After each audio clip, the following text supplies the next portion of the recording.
Olá pessoal, me chamo Lucas Ferreira e hoje eu quero trazer uma reflexão diante de tudo isso que tem acontecido. O título ele é bem provocativo, Deus não quer nos salvar. Mas como assim Deus não quer nos salvar? Isso contraria a própria Bíblia, porque se Deus não quisesse nos salvar, Ele não teria enviado o seu Filho para morrer por nós, não teria enviado Jesus Cristo para morrer pelos nossos pecados. Então Deus ele quer nos salvar, mas esse título eu trouxe para trazer uma reflexão para a gente diante de tudo o que tem acontecido. Nos últimos anos nós temos vivido catástrofes atrás de catástrofes, desde barragens que se rompem até uma pandemia que tem matado milhares e milhares de pessoas. A humanidade ela tem sofrido com catástrofes todos os anos. A gente pode dizer que é até algo normal, né? Desde os primórdios, catástrofes aconteciam e matavam pessoas, e destruíam cidades. E a gente pode até dizer, obviamente, não é normal isso. Uma catástrofe a gente sempre vai ver como algo terrível, como algo que a gente não quer que aconteça, mas é algo que todo ano a gente tem uma catástrofe diferente, tem um desastre natural diferente, ou causado pela natureza, ou causado pelo próprio homem, como por exemplo aviões que caem. Diante disso, o que mais me preocupa é que a cada desastre, catástrofe que nos acomete, cada um que vem de forma mais intensa, tem um impacto muito maior na humanidade, tanto na questão de vidas que se vão, que morrem, quanto na questão de cidades que levaram anos, décadas para serem reconstruídas ou como não serão reconstruídas mais. Aqui no Brasil, no início do ano passado, nós choramos pelas mais de 250 mortes causadas pela barragem que se rompeu em Brumadinho. Foram mais de 250 vidas.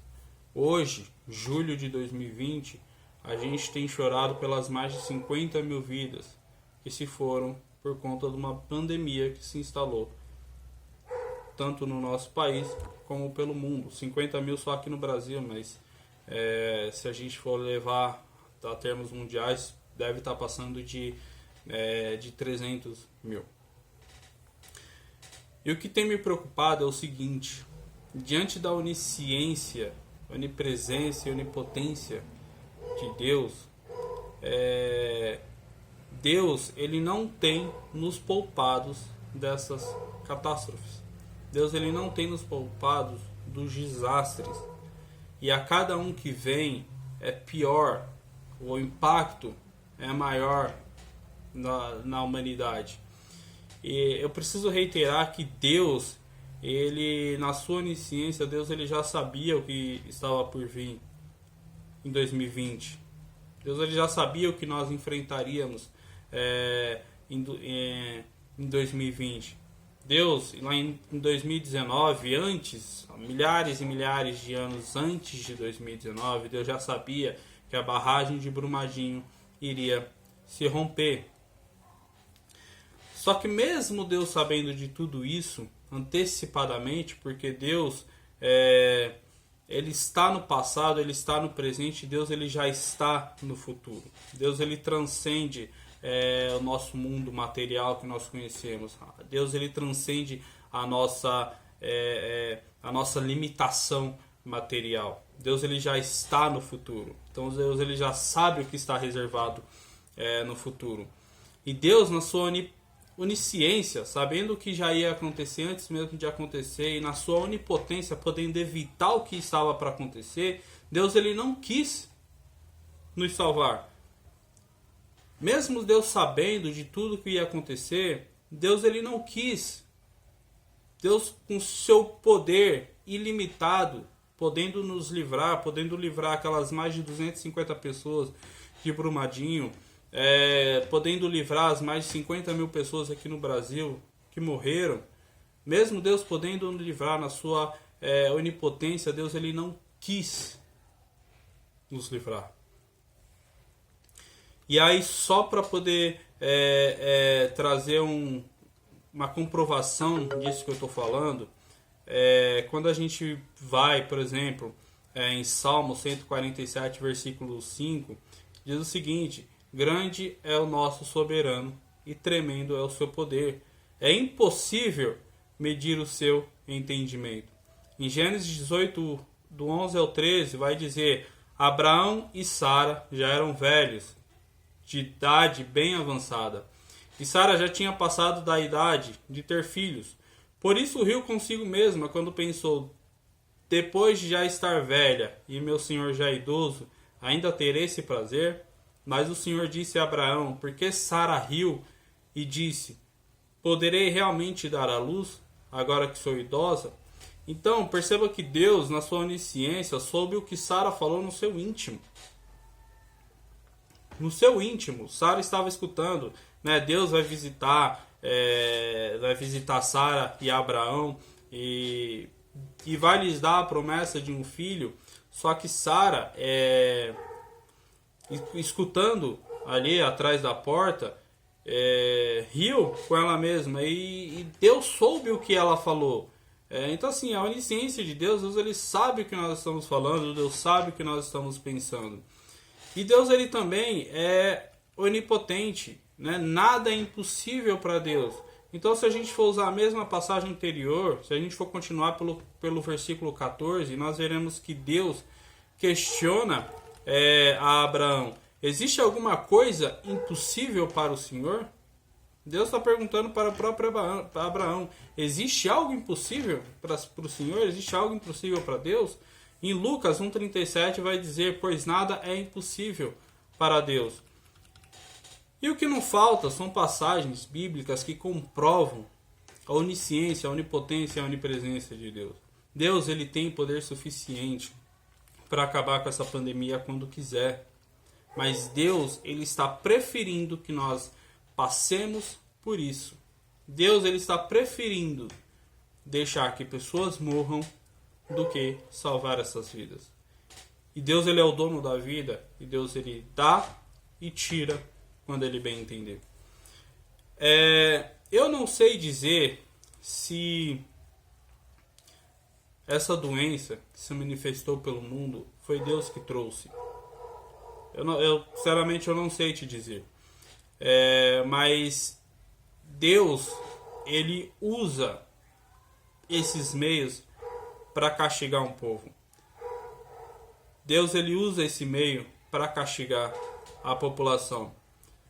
Tá? Só me desculpa, gente, o cachorro latindo, né? Não é meu, é do vizinho, e vai ter esse ruído no fundo, mas vamos seguindo. Então, assim, Deus, ele está preferindo nos castigar. E quando eu olho para os cristãos que estão sendo formados hoje, eu vejo que essa é uma consequência. O fato de Deus não estar querendo nos proteger das catástrofes que vêm sobre a humanidade é devido ao pecado da humanidade, à perversidade da humanidade, ao desinteresse da humanidade pelo próprio Deus, em não querer buscá-lo, em não querer adorá-lo, em não querer se render aos pés do Senhor. Só que quando a gente olha para a igreja, a gente vê que nós estamos vivendo a pior geração de cristãos que já houve. Nos 2000 anos de existência da igreja, nunca se teve uma geração de crentes tão descomprometidas, que não lê a Bíblia, que não oram, que não procuram ter uma intimidade com Deus. Uma geração que querem interpretar a Bíblia da maneira deles para poder pecar com consciência. Cristãos que querem enxergar Jesus como uma mulher, como um gay, ou como qualquer outro estereótipo que seja contrário àquilo que a Bíblia diz. Uma vez foi levantado o questionamento: mas por que o Jesus não pode ser uma mulher? Ele não pode ser uma mulher justamente pela questão de que ele foi um homem. Eu não posso mudar o que aconteceu. Por que Jesus não pode ser uma mulher? Por que no meu entendimento Jesus não pode ser uma mulher? Porque Jesus foi um homem. A Bíblia deixa bem claro qual que era a sexualidade de Jesus. Jesus era um homem. Há 700 anos antes de Jesus nascer, os profetas já estavam profetizando que um menino iria nascer. Os profetas não falaram, talvez nasça uma menina ou um menino, não. Eles deixavam bem claro, um menino iria nascer. Então não tem como eu querer tentar interpretar, enxergar Jesus com aquilo que a Bíblia traz diferente. E é isso que a gente tem vivido. A pior geração de evangelhos dos últimos 2000 anos, desde que a igreja é igreja. De cristãos e de pastores também. Pastores que, sabe, tem uma teologia horrível, totalmente desconectada com a Bíblia. E a Bíblia ela vai mostrar várias vezes que Deus ele castigou o seu povo por causa do pecado e por causa da desobediência. Quando nós vamos em Gênesis, lá no capítulo 6, nós vamos ver a história do dilúvio. A humanidade tinha se corrompido. Deus olhou para a terra, não viu ninguém justo. Deus viu apenas Noé. Deus salvou apenas a família de Noé. Deus inundou o mundo inteiro com água, matando crianças, idosos e mulheres por conta do pecado. Quando a gente vai mais adiante, lá em Gênesis 19, nós vemos a história de Sodoma e Gomorra. Eles estavam vivendo uma imundície pecaminosa, sob perversidade, sob o pecado. Por isso Deus não poupou as duas cidades e derramou uma chuva de fogo naquela cidade, novamente matando crianças, idosos e mulheres. Deus não poupou o seu próprio povo. Deus castigou o seu próprio povo, como por exemplo, permitindo que eles fossem escravos dos egípcios por 400 anos, sendo escravos na Babilônia por 70 anos. Deus ele não poupou o seu próprio povo por causa da desobediência. Por causa do nosso pecado, Deus não poupou o seu próprio filho. E a grande questão é, Deus não quer nos poupar. E a pergunta que fica é, por que Deus não quer nos poupar?